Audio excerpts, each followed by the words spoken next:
Shalom, shalom. First and foremost, I would like to say, Call Halal Yahweh, Bahashem Yahweh Shai, Bahashem Rakakwadash. That is to say, all praise to the Most High God, whose name is Yahweh, and the name of his only begotten Son, Yahweh Shai, whom the world ignorantly calls Jesus Christ, through the Holy Spirit, Rakakwadash. Double honors to the apostles and the elders of the great millstone who taught me this truth. Shalom to the 144,000, as well as the rest of the hopeful elect men, women, and children of Israel scattered abroad through the four corners of the earth. This your brother Yara Donba coming back at you what I hope to be a short yet edifying lesson, all right? And I'm not sure exactly what I'm gonna entitle this video, but what I do want to do is talk a little bit about the new movie that just came out. Salaki, I can't even talk right now. That just came out called Leave the World Behind on Netflix. All right. And hey, it was a pretty decent movie, man. It was a pretty decent movie, I must say. All right, I've had people in the world coming up to me talking about the movie, and it was pretty good. But the one thing about it is, man, it's even better when you have those spiritual glasses to put on. All right, because now you can actually see the truth behind the movie, and you can filter it through the scriptures. You know, and we must always do that. We must always filter everything through the scriptures. All right, so I want to talk about that movie, but I don't want to give away any spoilers. It's just this one part, this one quote that this man said in this movie, man, and he pretty much said, America made a lot of enemies over time, and they just must have teamed up, right? And with that being said, man, I couldn't help but to immediately go to the scriptures. So without further ado, let's get it. So I'm gonna go ahead to the book of Revelation, chapter 17. All right, and I'm gonna start at verse 14. Let me see. Do I want to start at 14? All right, I say Revelation 17, and I'll start here at I'll start at verse 12. It says, "In the 10 horns which thou sawest are 10 kings, which have received no kingdom as yet, but receive power as kings 1 hour with the beast." Right, and that the 7 heads, 10 horns going into NATO and the EU. All right, it says, "These have one mind and shall give their power and strength unto the beast." Verse 14, "These shall make war with the Lamb, and the Lamb shall overcome them, for he is Lord of lords and King of kings. And they that are with him are called and chosen and faithful. And he saith unto me, The waters which thou sawest, where the whore sitteth, are peoples and multitudes and nations and tongues. And the 10 horns which thou sawest upon the beast, these shall hate the whore, and shall make her desolate and naked, and shall eat her flesh and burn her with fire." Right? And that fire going into the nukes. All right. And the thing is, man, like the man said, America has made a lot of enemies over time, man. Right? And we see them teaming up. Right? And it's happened for a long time, but it's just now becoming more mainstream with the BRICS. All right? With the BRICS, I don't even know how would you say it. Would you say organization, foundation, whatever it is? But with the BRICS, right? Alliance, the BRICS Alliance. There we go. Right? Which I believe would be Brazil, Russia, India, China, and I believe it's South Africa, I believe. All right, Slovakia if I'm wrong on that, but I believe it's South Africa, or maybe Saudi Arabia. I'm not 100% sure at the top of my head right now. But with the BRICS nation, man, nevertheless, all right, and you have all of these different nations leaving alliances with America and joining up with the BRICS, right? One that hit America the hardest is Mexico, because that's right on their border, man. All right, these people will hate.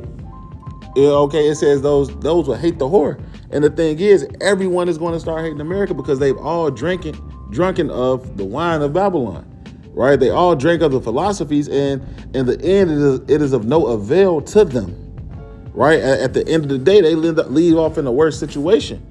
You know, this place has done things such as blow up different pipelines, and at the end of the day, and put all these different sanctions in place against Russia or whoever it may be. But then at the end of the day, it turns around and it messes up their allies more than anything. It ruins their allies' economy more than anything. So now the allies look at them like, hey, what y'all doing? And that's why it says these will hate the whore that sitteth upon the beast, right? That's really what it is, man. And it's going to lead to the point of, America no longer being that virgin. All right. That's what it's going to come down to eventually. So for that, I want to go here to the book of Isaiah, chapter 47 and verse 11. All right. And you can see up here, it says lament for Babylon. Right. And it's I'll read verse 1 real quick just for some context. It says, come down and sit in the dust, O virgin daughter of Babylon. Sit on the ground. There is no throne, O daughter of the Chaldees. For thou shalt no more be called tender and delicate. Right? Hey, because this place, it's never really had like a super major war happen on its territory, right? Don't get me wrong, yes, there's been the Civil War, the Revolutionary War, things of that nature, right? But they didn't fight here for World War One. They didn't fight here for World War II, right?